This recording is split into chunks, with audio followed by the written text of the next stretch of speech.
I'm sorry. I have a scene playing in my head. I'm like trying to pay attention, but I have the henchman exploring the apartment and the cat is leaving traps for them, Home Alone style. We can fill 5 or 7 minutes with that.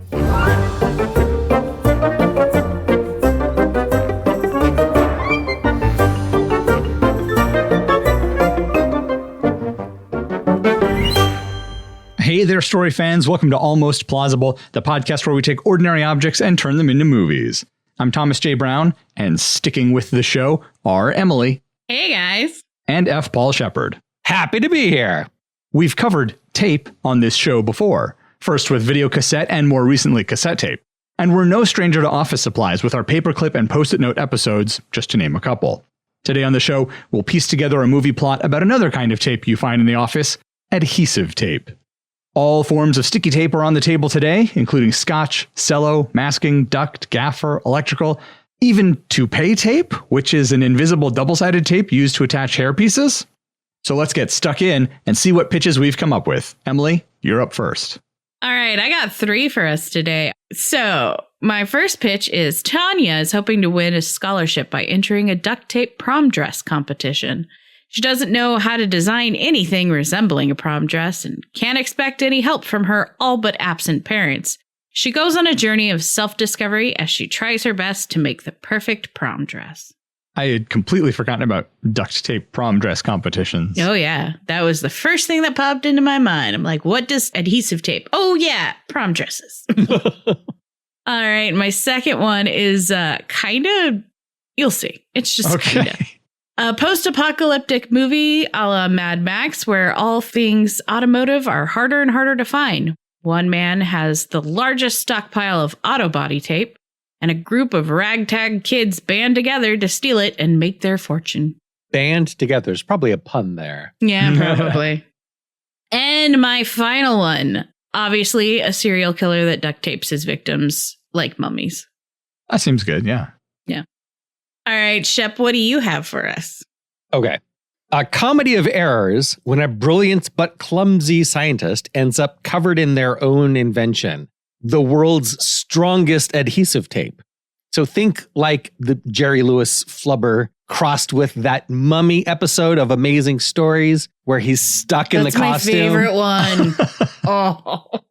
Or a mom passing on her father's wisdom to her own children, using adhesive tape to fix things around the house, which is his unfinished roll of tape until that tape is used up. Oh, man, this reminds me of a TikTok I saw where a wife comes and finds her husband sitting on the back deck. She's a horrible shrew who says terrible things to him, but he's staring at this roll of wire. And he's like, I'm almost out of this. And she's like, yeah. So, and he's like, I've had this for like 30 years and I'm almost like having this existential crisis over almost being done with the spool of wire. And that kind of reminds me of it. I know exactly the one you're talking about. It's the one that us guys point to when women are like, why don't you open up about your feelings? Because look what happened to this guy. She was awful. She was so awful. He's like on the verge of tears because it's this moving moment for him. And she's like, oh, why are you crying? And it's like, not now. Not like you're trying to make a joke for your TikTok or whatever. This is not the time for that. Anyway, that's it for me. Thomas, what do you have? I have 2 today. An inventor creates a revolutionary type of adhesive tape that is ultra strong, sticks to most materials, releases without residue, and can be reused many times. Hey, this sounds familiar. A company, similar to, but definitely not 3M, wants to buy the formula, which excites the inventor. Until he finds out they plan to lock it in a vault and never use it. The CEO sends henchmen to steal the tape, sending the inventor running for his life, using his tape to get him out of sticky situations. He eventually breaks into the company's headquarters and uses the tape to tie up the CEO until the police can arrive. And somehow the inventor is able to provide evidence for what's been going on. Or not, if we don't like that ending. But I liked that idea of this revolutionary thing that capitalism was just going to lock away. And wouldn't be the first time. Yeah. My second pitch. In the not-too-distant future, an adhesive tape made from human skin cells has been developed and is routinely used for taping wounds shut after surgery. The tape fuses with the patient's skin, resulting in faster healing with less scarring. Trouble starts when one patient complains about hearing a voice that wasn't there before the surgery. The patient and their doctor are surprised to learn that the voice belongs to a man who died a couple of months before. Whoa. So it's like a skin graft that mind melds with you? Yeah, basically. What I imagine is that the company that's making them, say they're growing these cells in the lab, but what they're actually doing is harvesting skin cells from dead bodies. And somehow, because of movie magic, they're starting to hold people's memories and personalities or whatever. The tape is made of people. Yeah. The human skin cell tape reminds me of a bit of our contact lens episode. Yeah. Those are my pitches. Is there one of all of our pitches that's standing out to us? I want to combine Thomas's inventor pitch with my inventor pitch. I mean, all I had was that it was a comedy of errors with the brilliant scientist who is clumsy, ends up covered in their own tape and can't get it off because it's so strong. I mean, that would work well with Thomas's and having the idea of a evil CEO. You can make him very cartoonish. Mm-hmm. Mine isn't a story. That's just a setup. So it could happen inside Thomas's pitch. That's my vote. Okay. I mean, that sounds good to me. Works for me. All right. So tell me about this inventor, this clumsy inventor. He's brilliant, but clumsy. How early in the story is the tape invented? I feel like we probably see a little bit of experiments failing first. So this would be like halfway through the first act or toward the end of the first act, probably. Okay, is this a specific type of tape that he's been working on? Yeah, I think that he's been working with adhesives and he's trying to formulate something. He feels that there's a revolution coming in adhesives and he wants to be at the front lines. Okay, what era? Because I've got Jerry Lewis on the brain. Because I recently saw clips from an old Jerry Lewis movie. It's like pushing itself forward in my mind. Well, I'm trying to listen to you. And it's like, he's nerdy, but he's got this gorgeous girlfriend that's trying to get his attention, but he doesn't pay any attention to her. He's too focused on science. What is the tone that we're going for? Because we need to either use Jerry Lewis goofy or replace that with a different tone. Yeah, I mean, if he's clumsy, it could be like the Jerry Lewis, Rick Moranis, brilliant but clumsy scientist. I wish Rick Moranis still acted. He's getting back into it. Is he? Yeah. He's done a couple of things recently. How old is he now? Gotta be late 60s. Okay, too old. Unless he's the evil CEO. Ah, there That you would go. be great. I would love to see Rick Moranis as a cackling evil CEO. Don't you want to see that? They do, 100%. But he's got to be like a Lord Helmet kind of CEO. So it's goofy. We are going to go Jerry Lewis goofy. Yeah. Like that level goofy or like dial it back a smidge. I mean, it's not a cartoon. It's a live action film, but it is perhaps unrealistically goofy. That makes it easier. So is he purposely trying to create a new kind of tape? In Flubber, isn't he trying to invent something else? And the Flubber is like what he accidentally creates? I believe that is. Because I was thinking like, oh, maybe he's trying to invent something else and then he accidentally invents this super adhesive tape. But then I was like, wait, I feel like that's been done. So Rick Moranis, CEO, is publicly popular, but privately super evil. Not, openly Nazi saluting evil, but greedy capitalist evil. He's like, what was the boss's name in the Lego movie? Yeah, Lord Business. Yes, he is Lord Business. So our main character, Jack Quaid, this is who I'm thinking of. He is a fan of that CEO. And the CEO's company is running a competition for inventing the next adhesive tape. And so he was really focused on this competition. Like he's specifically trying to develop a tape product that does something tape couldn't do before. I don't know what. It's got to be something with space. It's every part you tear off is an NFT. No. Shep, don't give them ideas. I like the idea of reusability, because you can immediately see why a CEO of a corporation would not want that to be out there. Yeah. Especially if it's extra strong, sticks to most things, leaves no residue, doesn't take the paint up. Right. How does he get stuck in it then? It's a good question. It needs like some activator or deactivator. Right. Oh, water. It's got to be water because that is abundant and everywhere. Oh, that could be one of the selling features is that the water almost cements it. So I was thinking water resets the tape. So it's very strong. It sticks to you and it bonds, put it on a package, it bonds permanently. But you can spray it with water and when it soaks it up, then it comes off. But then when it dries, it's reusable. It's sticky again. Yeah, that's good. But then he's not really stuck in it. He just needs to get in the shower. Well, but if he's stuck to something. Yeah, if he's been taped to the wall, how's he going to get to the shower? I imagine a scene where he's leaning over like Michael Jackson style, but he's being held up by the tape and he's like trying to reach the sink. He's got like T-Rex style hands. They're like up against him. He's like, and he's like trying to get over to it. You've sold me on it. Because somehow because he's clumsy, he's like got on all tumbled up in this big stock of it that he's created. Right. Oh, I know. Because the way that he makes it, it comes out like with a pasta roller where it's like a one long big thing of it. So he's trying to like string it up onto a spool. It sticks to him and he's like, whoop. And he keeps turning around and trying to get it unstuck. And he's whoops. And he's like, gets one arm up against himself. And he's like, oh no, because he's clumsy. Have you seen this movie? You're really describing, like you're painting a picture. Dude, I see this movie in my brain right now. Like.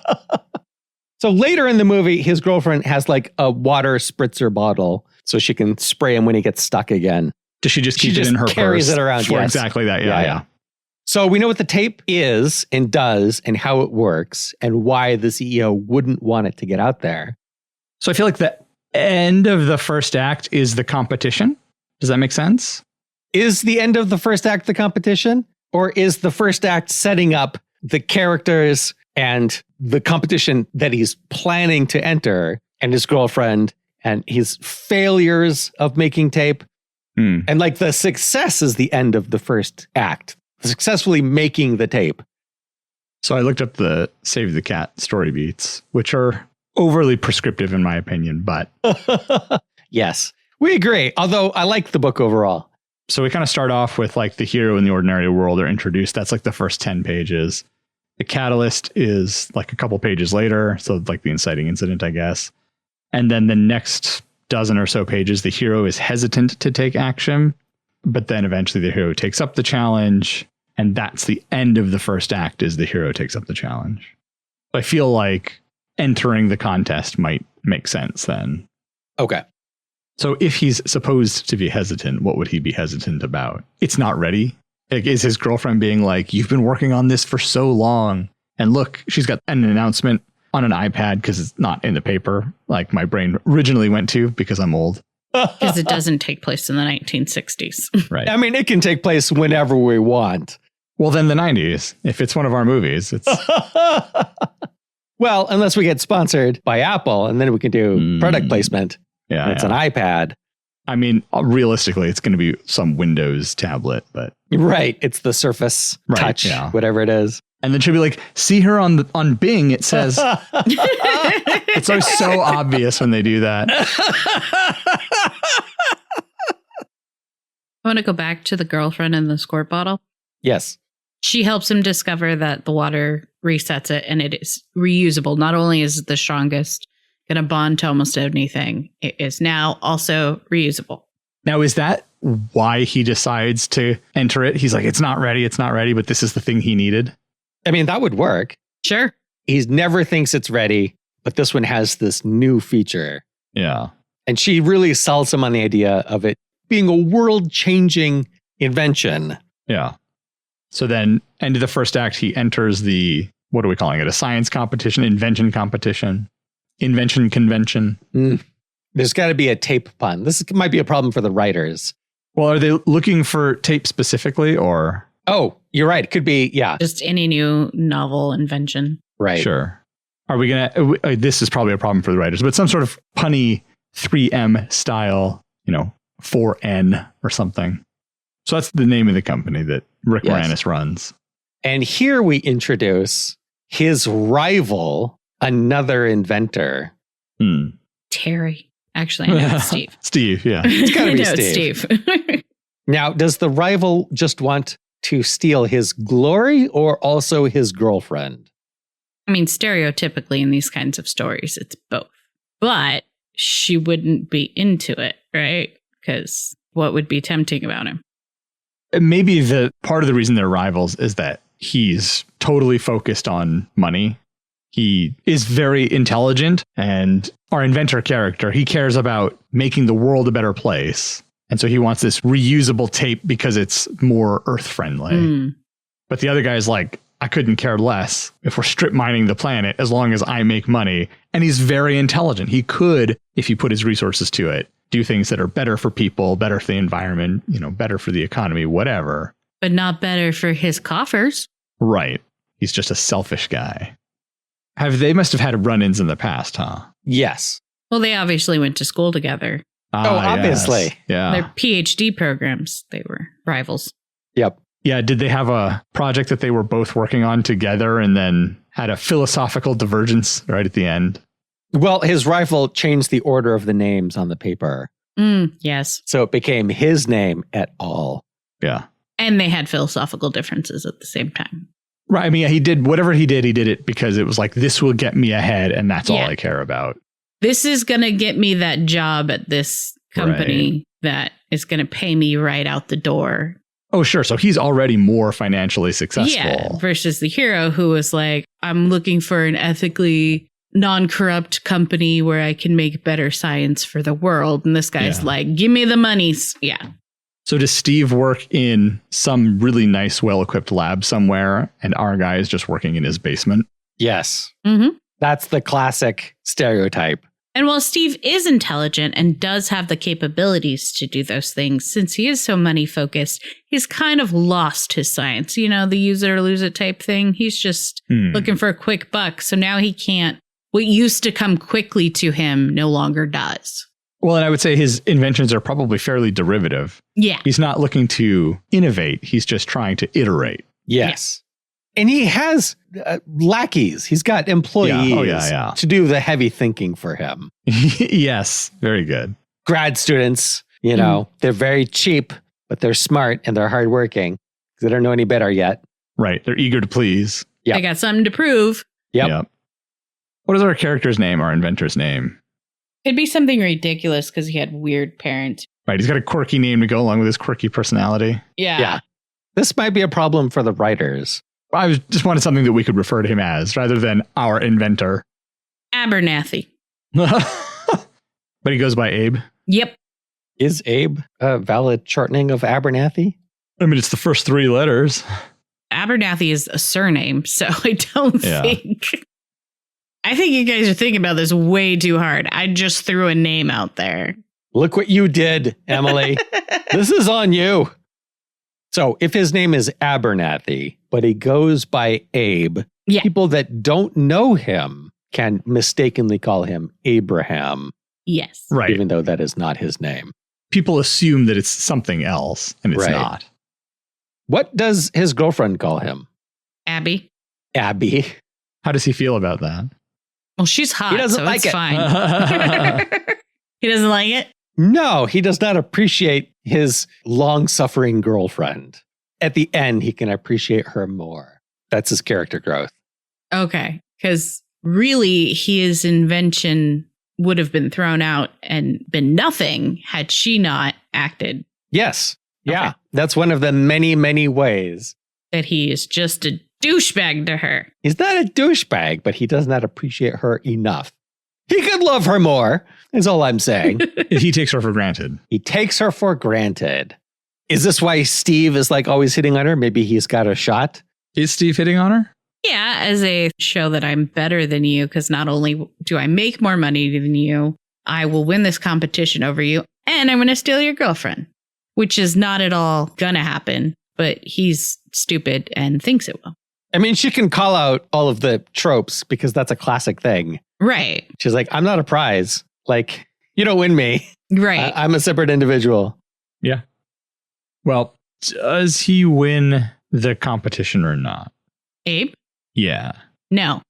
Because I feel like the evil CEO doesn't want to call attention. He immediately recognizes, 100%. oh shit, this is definitely the winner, but I'm not going to award this thing the prize. He doesn't, but he beckons him back. Yeah. To talk to him, and it's in a way that Abe thinks, oh, we're going to do something special with this. This goes beyond the competition. And maybe the CEO puts it that way. Like, he kind of sweet talks him into coming and trying to sell it to him so that he can just lock it away and do nothing with it.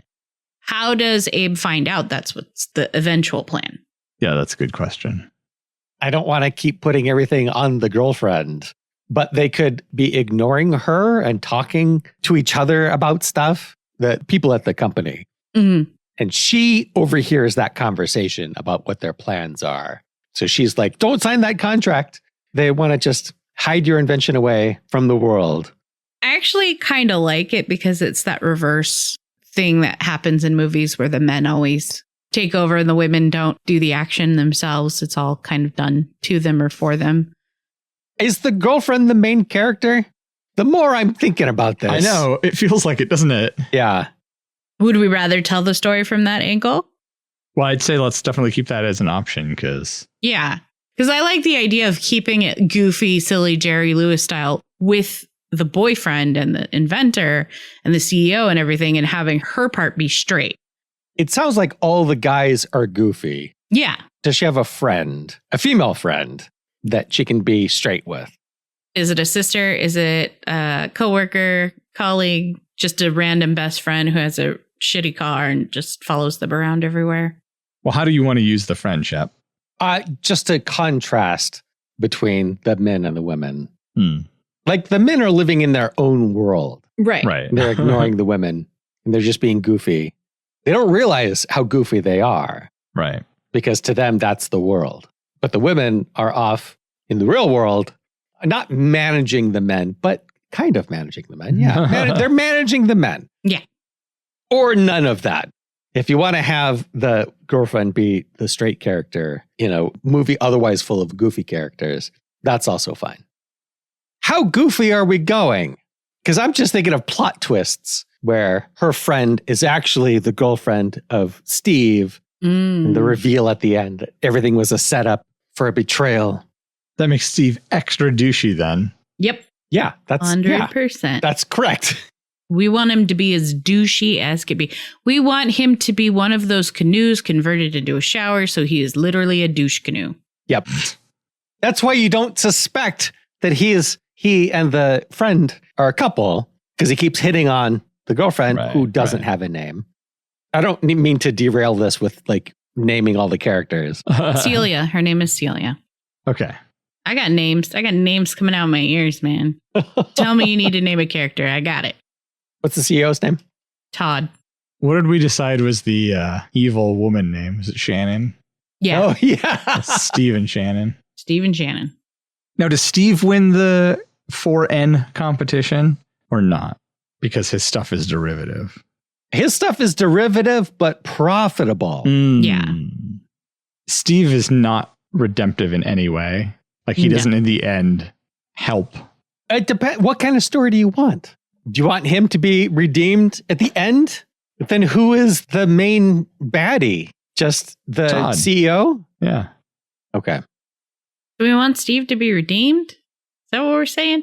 Because I mean, Steve could end up working for Todd and then betray him at the end once he realizes that, I don't know, whatever it is that he needs to realize.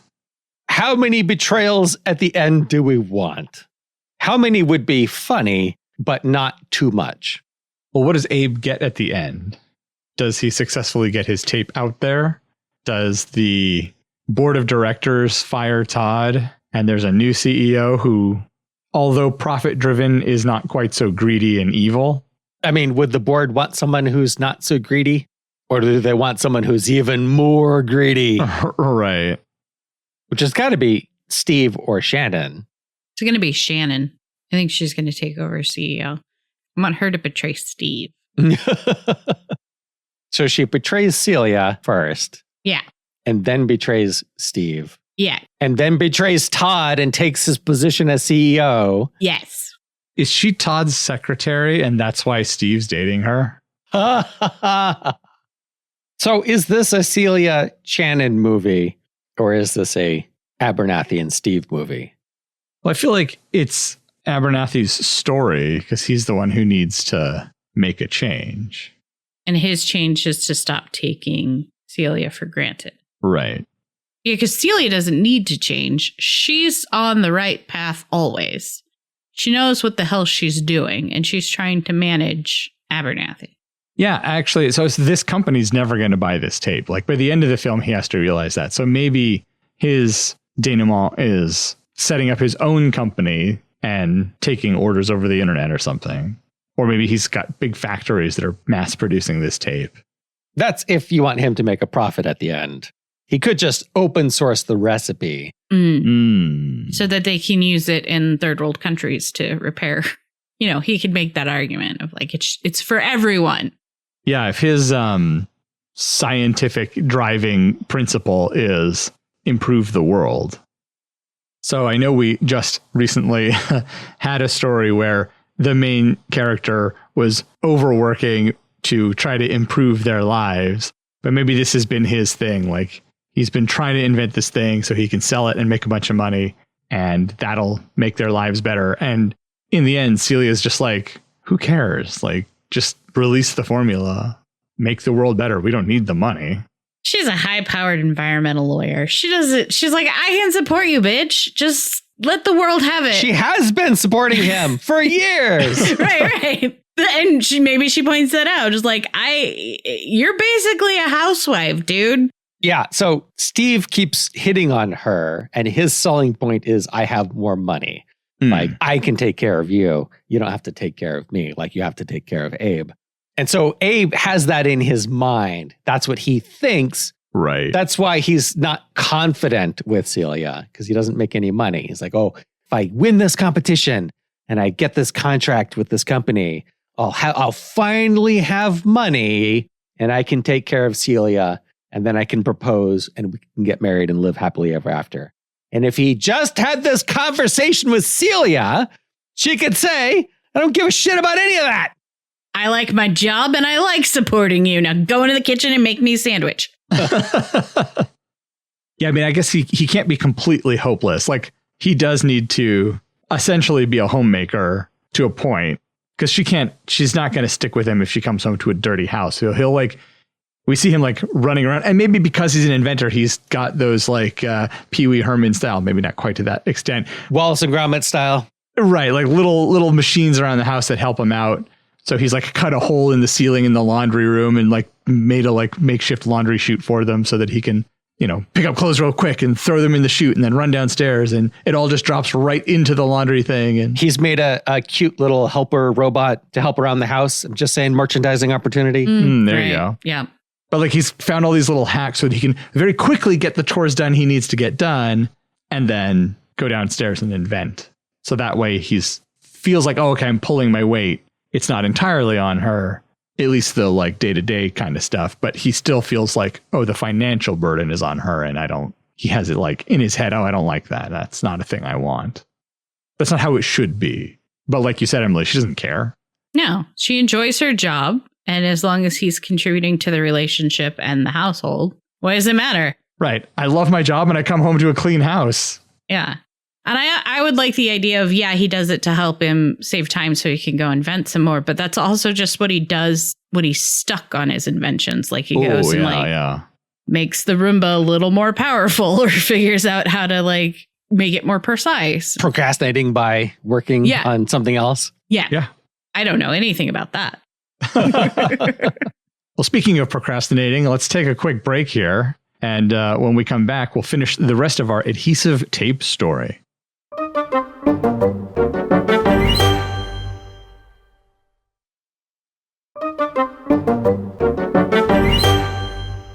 All right, we're back.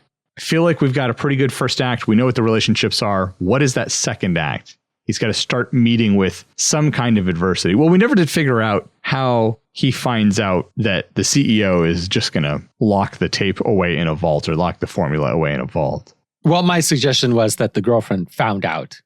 Yeah, I was thinking perhaps like if Celia and Shannon are not friends, then I still like what we've sort of come up with for Shannon.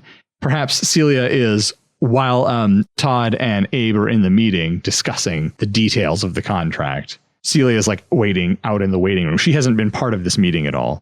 Right. And she ends up going to the bathroom. Shannon and some coworker come into the bathroom and she's like, ugh, yeah, I gotta like, oh, she's there talking. And she's, I can't believe we're going to pay $1 million or whatever the amount is. It's like this ridiculous amount of money for something we're not even going to use. We're just buying it to stick it in a vault. Yep. Whatever. Something like that. So she overhears that and she goes and bursts in and tells Abe. Now, what does Abe think about that? About her coming in and basically not letting him sign this thing that he's been working toward. He feels like this will finally be his big successful moment. How about instead of her overhearing it in the bathroom, they're going to get down to do contract negotiations. And we've established she's possibly a lawyer. So she sits in on the contract negotiations with him. And they try to kind of flub over, you know, like they would with somebody who doesn't have a lawyer present. Right. Over parts of the contract. And she goes, wait, what is this? Because the contract's going to spell out what they're going to do with it. I don't know that it would spell that out necessarily. It would certainly give them that option. It would say that they're not required to, right? Yeah. A cleverly written contract anyway. Maybe she notices that and kind of catches on and asks a lot of questions about it. And then Abe's like, what are you doing? And she's like, no, this is important. We need to know. And they just kind of start builds more tension in the room between her and Abe, and then between Abe and Todd. Sounds like Abe doesn't trust Celia. Just not ideal. I think maybe he's just so focused at the moment on selling it and getting the funds. Right, achieving that goal that he's been pursuing. Yeah, it's not that he doesn't trust her. It's that he's blinded by the possibility. I think he's blinded by his fanboyism for Todd. That could be too. Yeah. So they're in the room together and they're going over the contract. And Celia brings up a clause and Todd will say something like, oh, don't worry about whatever. You know, we have plans for whatever. And Abe is like nodding along. Oh, see, they have plans. Don't worry about it. Be interesting if it was something about like, oh, he'll get, 5% of the profits on it or whatever. And she's like, right. 5%?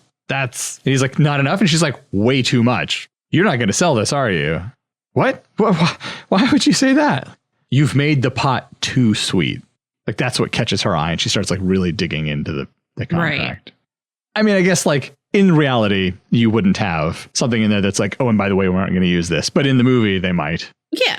People don't know what are in who reads contracts? They don't know what's actually in there or not, or what is legally required of them. Right. In the contract, it just says if we sell X amount, then you get Y. Yeah. It's like, why does it say if? Why do you keep saying if in all of these clauses? Yeah, I think that maybe the specific details could be left up to the writers. But yeah, I like Celia using her knowledge to help Abe out in that moment. And then that would show, I think, again, maybe not distrust in her, but that he is taking her for granted. Right. I don't know if she insisted on being there or if he invited her for this. Maybe he invited her to kind of, like, hey, look, I'm going to be a big helper. Or if she's just like, I'll just come with you. I mean, I imagine this happens immediately after the competition. Okay. And so she's just there. Right. They don't want him to leave. Yeah. And he's got samples of the tape with him. Come with us and bring that whole box. So then what happens? Yeah. We're at the first half of the second act. Is that as far as we've gotten? Yeah. So the cat's out of the bag. Right. He's got to know. Abe's got to know the reveal that they don't plan to release it ever. If Todd is truly evil, he's not going to let them leave the building. No, he's not. He's going to tie up Abe with his own tape. And leave him in a basement janitor's closet? Like, what's the plan here?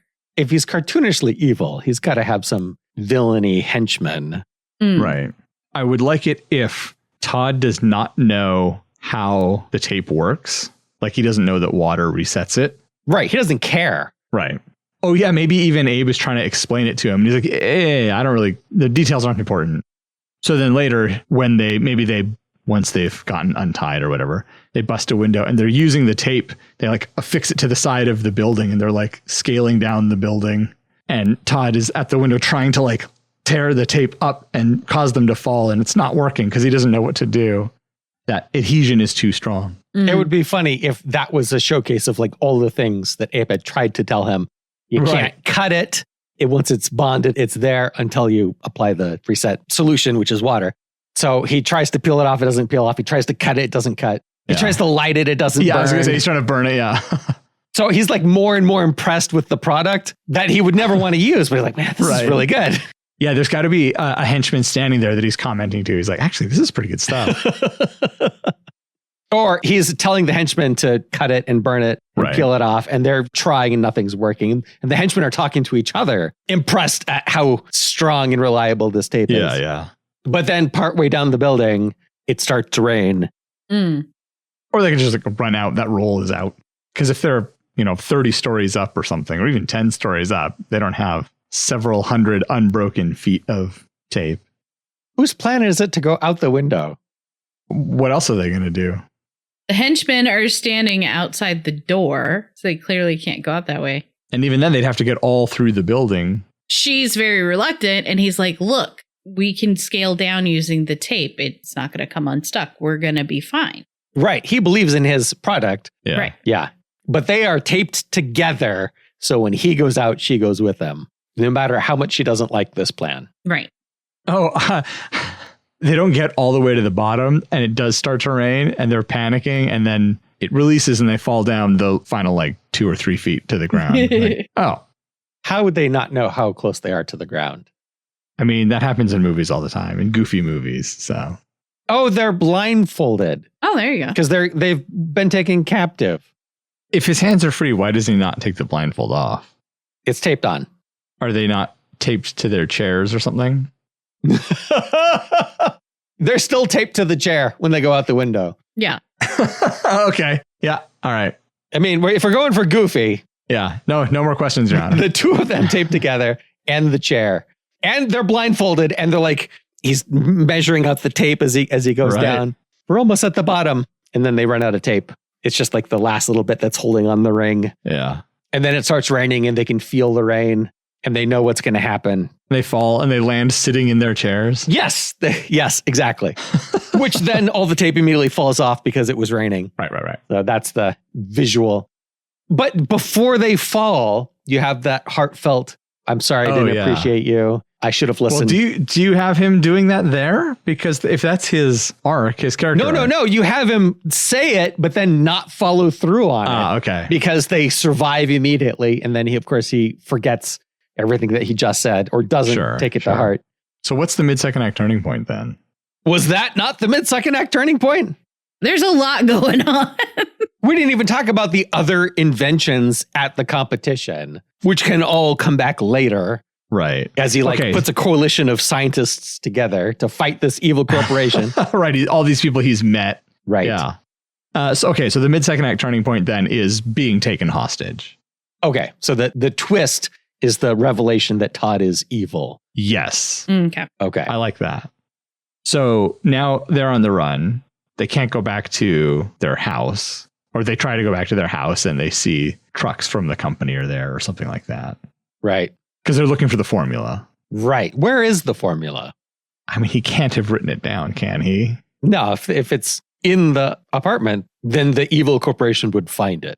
Right.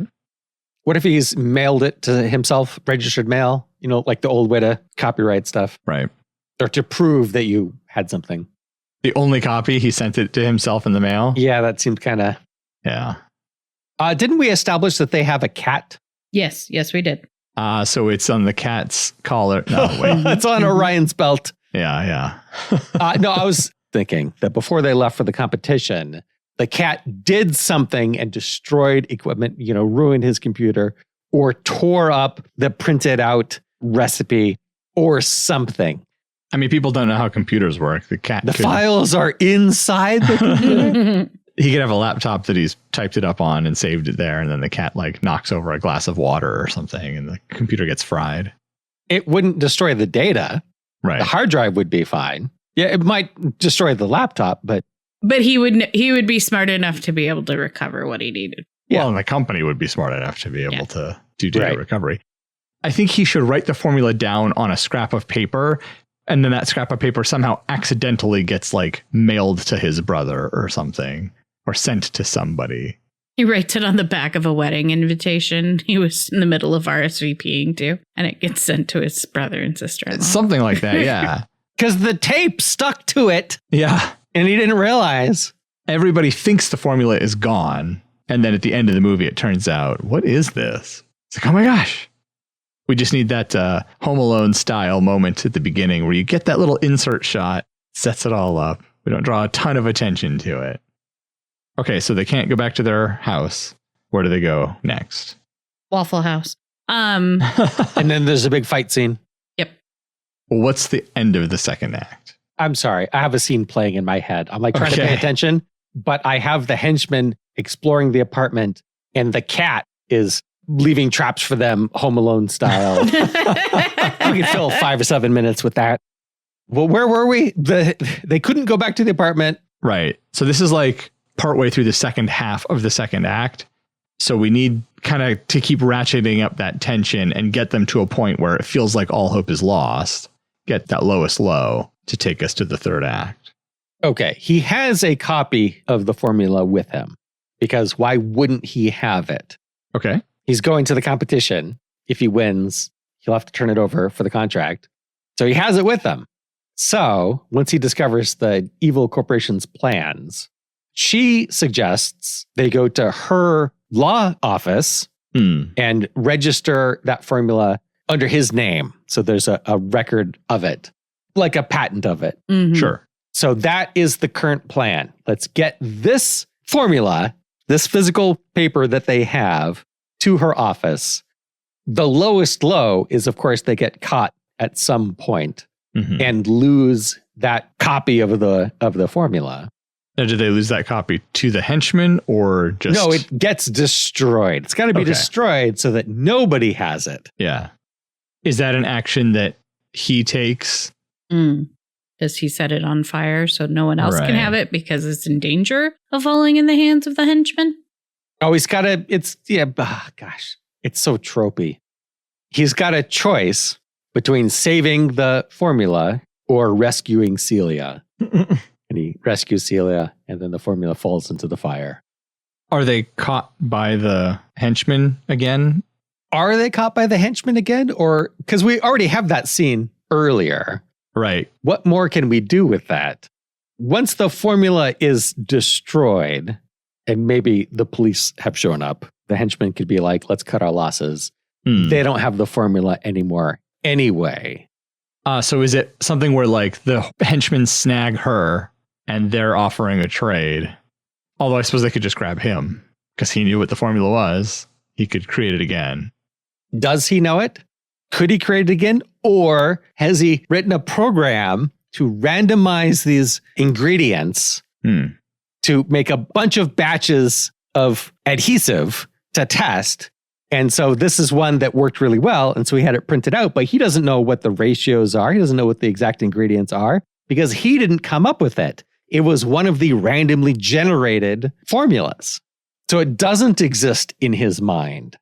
Do they know that though? No. I feel like their position would be he created it once, he can do it again. Yep. Okay, so do they recapture him? Don't we need a final confrontation between him and Todd? And Yes, we need to get back to the corporation at the end. Oh, yeah. Okay. So during the competition, he has his booth where he's showing off the thing. It's like a science fair style thing, right? So yes, people are going around to booth. Celia's not just going to stand there. That's boring. So she's going around networking with all the other scientists. Sorry, I just pictured she's going around networking with all the other scientists' girlfriends. Yeah, actually, maybe that's what's going on. But no, so she's taking this opportunity to network. We don't show that necessarily or call attention to it. So after he gets captured, maybe that's the lowest low. The formula is destroyed. He thinks that'll be the end of it. And they're like, no, you created it once, you can create it again. And they take off with him, leaving her behind. And we're following him and what's going on with him. So she shows up later with all the other scientists that she has previously networked with. And they come and help take down the company. Yes. You said before you wanted to bring them back. Yep. So I like that idea. This is excellent. So he gets taken back It's just him. We're following his perspective. We don't see Celia rallying the cavalry. Right. So we have Abe and Todd and Shannon. Do we have Steve? My gut is no, but maybe. I guess it kind of depends on whether we want Steve to be redeemed. If so, then he should be there. And then if not, he can show up too late for any of the action. I like that. I don't think he needs to be redeemed. I think he can just be an asshole. Well, it would make sense that he's not part of Celia's network. Right. If he won the competition and is already there at the corporation. He's on a different floor. He's in some lab there working, and he comes up to tell Todd something, but it's after the climax. He's like, what?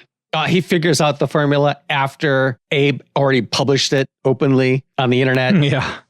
Yeah, that could be good. We could see Todd give Steve that task. Maybe after they get away, he turns to Steve and he's like, here's some of it. Go figure it out. Right. How does Abe get a copy of the Formula 2 release if the one that he had is destroyed and he doesn't realize the other one is out there? I mean, that's how you get it. It's the other one that's out there. His brother-in-law is like, hey, I found this thing taped to your RSVP. This looks important. Do you need this? He gets a text that has a photo of it. It's like, this looks important. Did you need this? And he's like, so badly. Thank you. And then he can just forward on that image to wherever. Why does he have his phone? He's captive. Well, this is during the climactic battle, I guess. He's gotten his phone back. Okay. So he gets captured and taken back to the corporation. Yeah. And is tasked with recreating the formula, which he cannot do. Celia returns with all the other scientists. There is a battle. He escapes, recovers his phone somehow. Mm-hmm. And then gets the text just coincidentally right then. The timeline's a little goofy. When does he send this letter to the brother-in-law? Beginning of the movie. Oh, you mean earlier today? It would take days for it to get there. Well, you have a montage after he invents it where he discovers all of its attributes. So after she discovers that it gets released with water, they have to also discover that it gets sticky again once it dries and has reset its adhesiveness. Right. They're doing all these different tests, and that's how we convey to the audience all of its different properties that we take advantage of throughout the film. Right. So then how do we solve the problem of, gosh, what a coincidence, he gets the text right then? Okay. Coincidences are okay if they get you in more trouble, right? Yeah. So they have the big fight and he gets free and he's like, just let it go. I don't have the formula. Right. Nobody has the formula. It's over. You got what you wanted, which was this thing not getting out in the world. And they're about to let him go when his phone goes off. And because he's set up text to speech, which we established earlier, it's his brother-in-law going, hey, I found this formula. Is it important? Here's a photo. And it shows up on his phone and he looks at it and panics and everyone looks at, oh, there it is. Right. And then a more heated battle takes place because now it's trying to get the phone, which has the only, well, not the only, because the brother-in-law has a copy. It has a copy of the formula. They want to get it right away. So he's trying to get away and text the formula to someone else. They could throw the phone like a football. There's a lot of stuff you can do now that you have this physical MacGuffin to fight over. Yeah. So how does that end? That ends when he publishes the formula on the internet and it goes viral immediately somehow, which we established earlier. There is some craze or something going on, like a TikTok dance or whatever. And so he does the TikTok dance and then holds up the thing. And then the battle is continuing. And then everybody's phone rings and they're all getting notifications. Right. Earlier, Celia's trying to get him to do this dance with her. And he's like, no, I'm busy. And so finally he's like, Celia, the dance. We need to do it. She's like, now? I don't know how TikTok works. How much would you have to edit the video to superimpose the image of the formula? Yeah, you could do it that way. I mean, you don't have to do anything. It's a movie. You just make up whatever rule you want. That's true. She could play the song on her phone. They do the dance and he just holds it up or something. I don't know. Oh, sure. He could grab like a big sheet of paper and a Sharpie and write the formula out. He holds it up on an iPad because Apple is sponsoring the movie. I'm sorry, a Microsoft Surface Touch. Yeah, the Surface has the built-in kickstand thing, so he sets it up so that it's facing them. It's so convenient. Oh, and then he uses the Surface Pen to write the formula on top of the video. All right.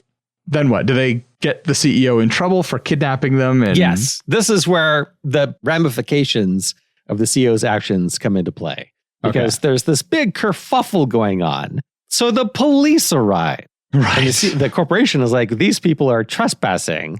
They've broken in and they're doing all this stuff. And they're like, they kidnapped us. They are criminals.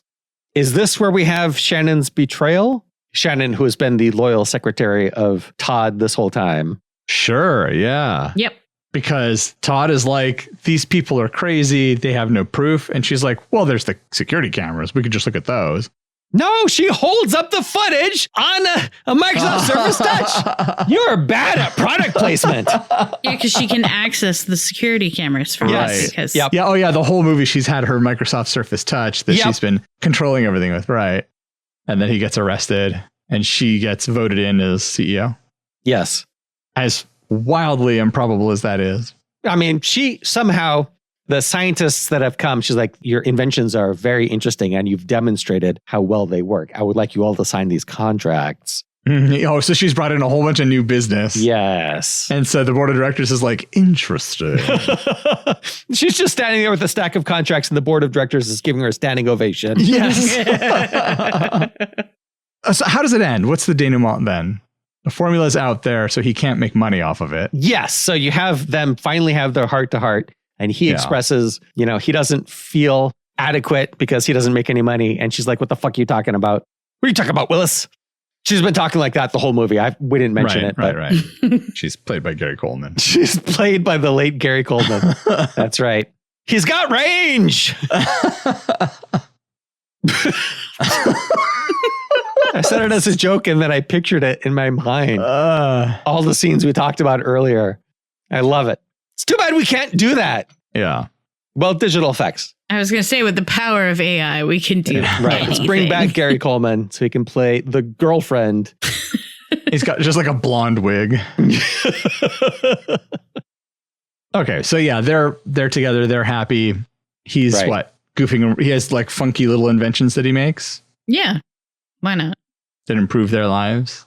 Right. So the end credits is a musical number where they're doing their dance around their apartment with all of his inventions. And perhaps she has proposed to him. Ah, that's good. And they got married. Yeah. The end. All right. Well, we'd love to hear your thoughts on today's episode about adhesive tape. Should we stick with it or just tape this one shut? Let us know by leaving a comment on our website, reaching out on social media, or sending us an email. Links to all of those can be found at almostplausible.com. Listener, have you done your good deed for the day? Oh, you have? I wasn't expecting that. Well, lucky you, because today you get to do 2 good deeds when you tell someone to listen to the show. It could be a friend or family member, a coworker, or a complete stranger. All you need to tell them is to listen to Almost Plausible wherever they regularly consume podcasts. When you tell someone about the show, you'll feel extra good when you join Emily Shep and I on the next episode of Almost Plausible.